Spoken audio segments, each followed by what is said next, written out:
Hello, yet again, once more. I'm Steve O'Donnell. I was a writer and head writer for 13 years on Late Night and Late Show with David Letterman. A lucky 13 years.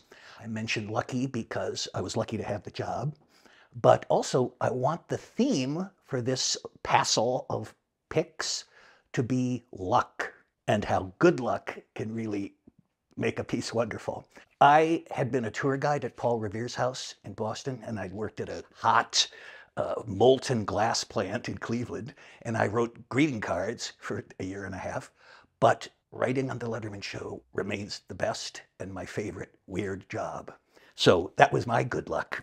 Making The Letterman Show, you would have luck come your way in little ways and in big ways. We were doing on-the-air experiments with super slow-mo camera, and I suggested we have a wet dog shake itself dry, and it hadn't worked in rehearsal. We tried it live, and it worked. Okay, now Noodles will dry off, and we'll see it in slow motion.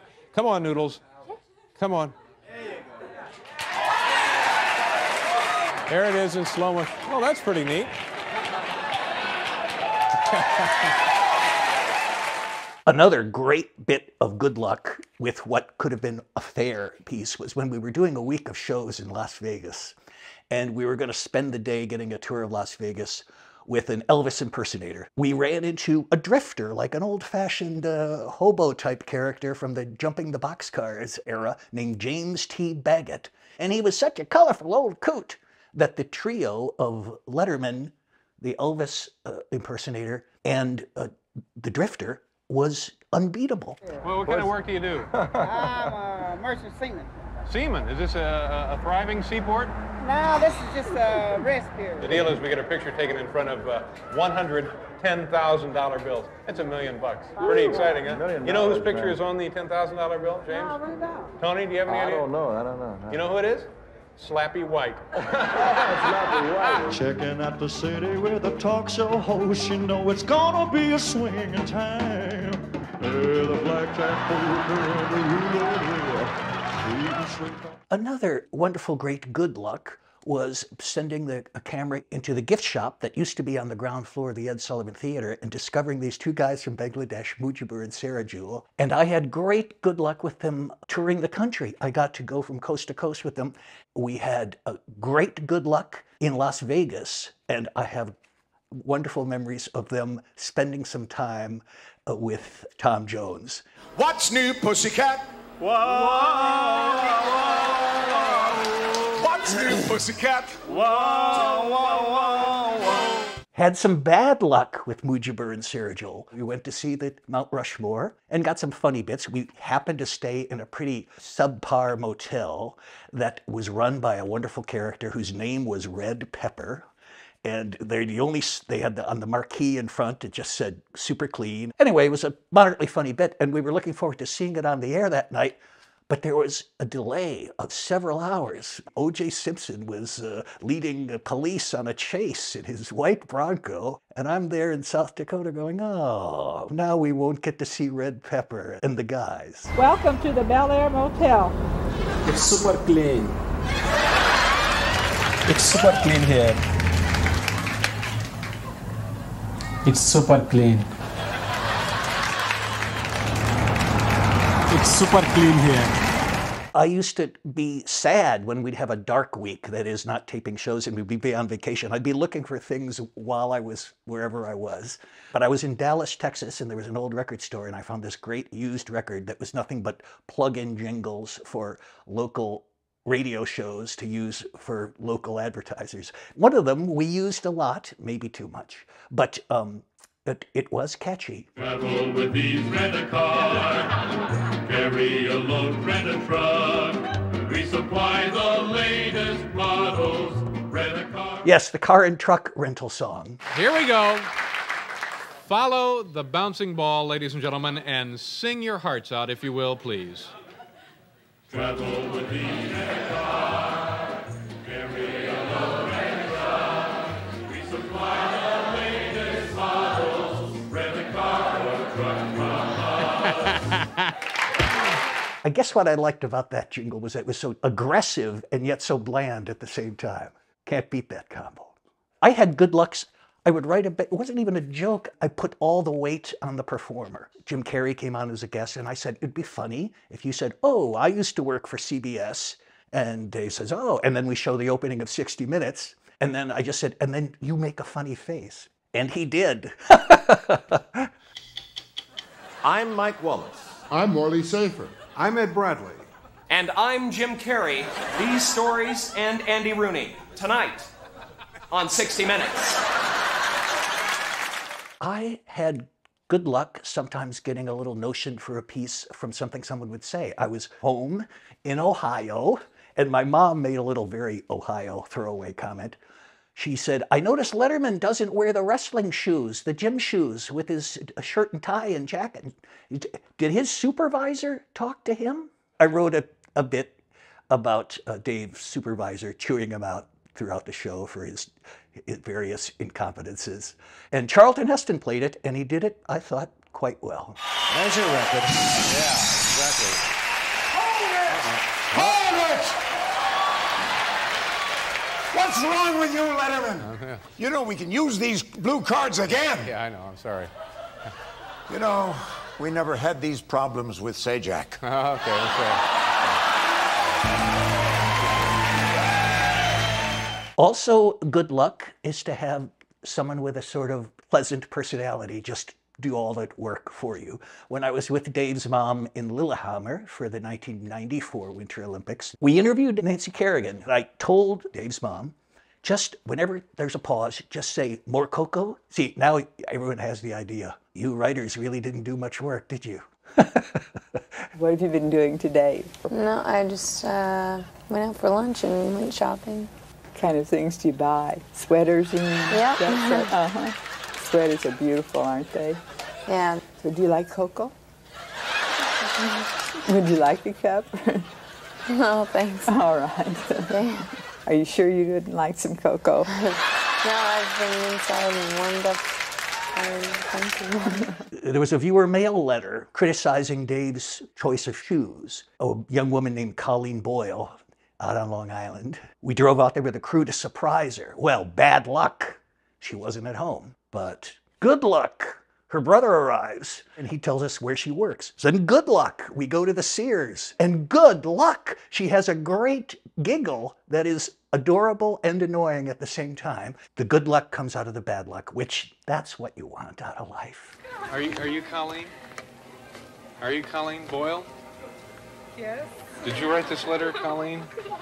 See, what's the deal with the sneakers? I don't think Merv or Bryant would host their shows wearing high tops. Concerned about your Colleen Boyle. Colleen, let's stop. Come here a minute. Here, we have this little gift for you here. This is for you. This is for the yard. We were over at your house. You do me a favor. Stop making that annoying noise. Come here. You have a nice room. You didn't go in my room. We were in your room. Ask me a question about your room. You didn't go in and see my... Listen, this guy right here was sitting on your bed. Ooh. Change the sheets as soon as you can. There were several points in my time at the show when I had a lot of people mad at me. I remember the prop department being pretty mad at me when I wrote a new gift item. We called them wacky props, but it was for a particular type of breakfast cereal. Here's the ultimate in breakfast cereal, the freshness. Individually wrapped cornflakes. Just take a look at those. The flavor is sealed right in. And after a few short hours of mind-bendingly tedious bag opening, you'll have the freshest cereal in town. So they'd spent a week putting little cellophane bags around separate cornflakes. So of course they were mad at me. I remember getting some letters of anger early on, a book of hodgepodge, sort of like this, but in book form, the Late Night with David Letterman book.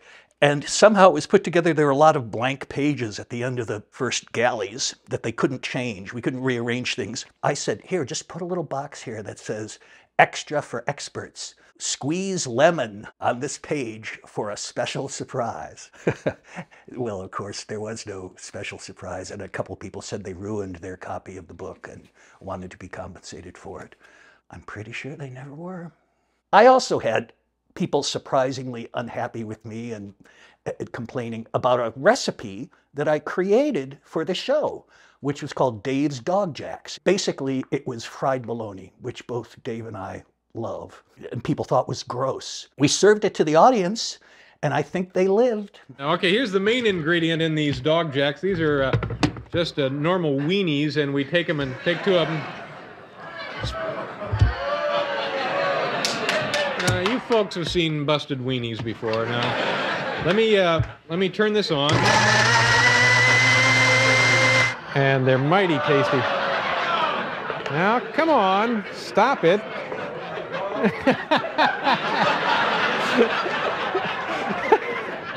Whoa! Oh my God, that's unbelievable. I also had battles that are kind of like bad luck with the censors, the broadcast standards people. I'd written like a viewer mail response where somebody said, "We know you taped the show late afternoon. How do you make people think it's, late at night?" And the pre-tape was Wendell running a big spiral disc hypno wheel in front of the audience going, "It is now past midnight." The standards people were like, "You're going to hypnotize the audience and we're going to be in for a..." And I went like, first of all, I'm not even sure the hypno wheel is even a thing, Ultimately, I pointed out, well, even if they are hypnotized, what are they going to be hypnotized into thinking? That it's past midnight, which, if they're watching it in conventional broadcast television, it would be. Ladies, if you'll come out here and pass that out. We're almost ready to get the show on the road, folks. Just take one of those little cups. The swirling motion. It makes you believe it's getting later. And later. And later.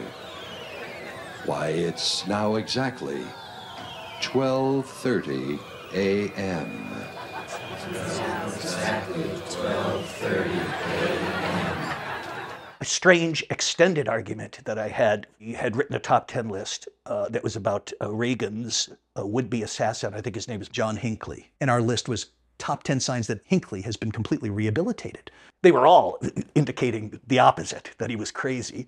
But the standards were, "You can't put that on. He tried to shoot the president. This is disrespectful." I went, if you read the jokes, they're the opposite of what the title is. Instead of signs he's rehabilitated, we went with the vaguer signs he's making progress. But what made it of interest is that I was wearing a giant furry rabbit costume at the time. We used to have these little parades that would top off we called them snappies. Has the loitering policy changed here, guys? Well, we're still here, aren't we?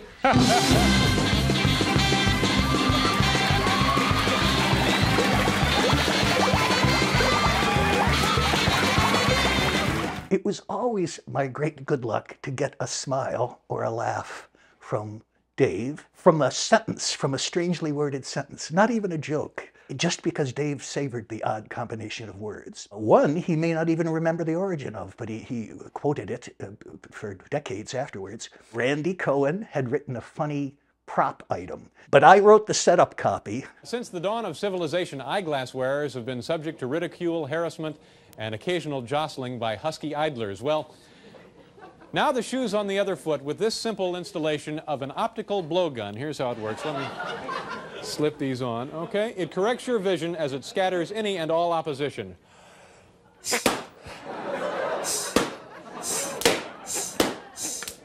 Oh. Dave liked the jostled by husky idlers. And here's Rose, my assistant. Look at that. And then nearly knocked to the ground by a husky idler there. Oh, I'm sorry, it was a joke, Madeline. I didn't even know it was you. Was it you, Madeline? No, no. Husky idler, meaning in the most positive sense. Husky. No, I know it was. I chose the wrong words. I think it was the lens on the camera did. I'm sorry, it was. You're not, Madeline. Now don't cry. We have a show to do. Just leave the room, please. The emphasis should have been more on idle than husky. Another bunch of words that I put together that aren't necessarily funny, but that Dave seemed to really like and repeatedly said he liked. Joe Toplin had a funny idea that for the 8th anniversary show, Tom Hanks was going to come out and say, I made a bet that I would eat 1,000 cocktail wieners in 1 minute if you made it to 8 years, and I'm going to do it. And then he starts eating them, and we just go to technical problem, please stand by. And I said, well, what if we did something more than technical problem? And I said, let's have a news interrupt that appears to be pointless. And Dave liked the wording of it. Here we go. Ready? Yes. Set, go. 1, 2, 3. Late Night with David Letterman, 8th anniversary special, will return in a moment. Here with an important update is Bob Jamieson from NBC in New York. Good evening. The local, national, and international situations are essentially unchanged since the news broadcast earlier this evening. Repeat, the world situation is stable. There have been no major developments. Word of serious or unusual breakthroughs would certainly have reached NBC News by now, but no such word has been received. Sources within the State Department, the Pentagon, and the Franklin Mint confirm that everything is pretty much the way it was before. Again, NBC News has established that nothing much is up, everything is okay, or at least it's about the same as it was an hour ago. This is Bob Jamieson in New York. We now return to David Letterman's 8th anniversary special, already in progress. 998, 999, 1,000, all right! You wonder what happened to Bob Jamieson? Oh, he was promptly fired after doing that bit. I had the great good luck to take part in a strange piece that was... The part of Coach Bill Quayle is being played by TV's Regis Philbin. What's this? Oh, no, this can't be happening. Good Lord, kid, don't die on me now, please. Don't fight it. 30 Rock, and our editor's offices were on the 14th floor, which is the same floor as our working offices. And I thought, well, we could stick the camera out the window with who we got to answer the phone, Meg Parsont. Congratulations, Meg. You're our office worker of the month. I don't care what you say. I didn't say anything. Humorous, but not too funny. She wasn't going to joke it up with Dave. She was in the office building next to our office building, and yet you never really wanted her and Dave to be in the same instructions, and Biff would try to catch them. Various celebrities would walk on into her office. And I remember being touched when Dave sent a marching band to spell out her name on her birthday. Anyway, Meg, that was good luck. Okay, here we go. The category is top 10 least popular. 3-speed Q-tip. Number 9. Exploding nails. Number 8. Lee press-on rivets. Number 7. The toupee clamp. Number 6.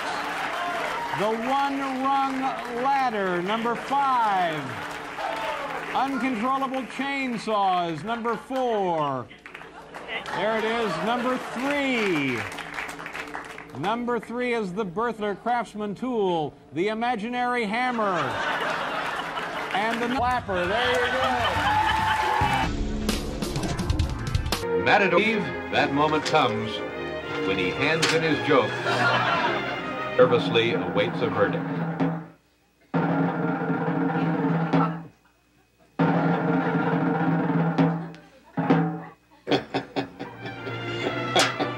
Yes, it's a hit. Like the rest of the country, Steve doesn't have to watch the show. His job is done.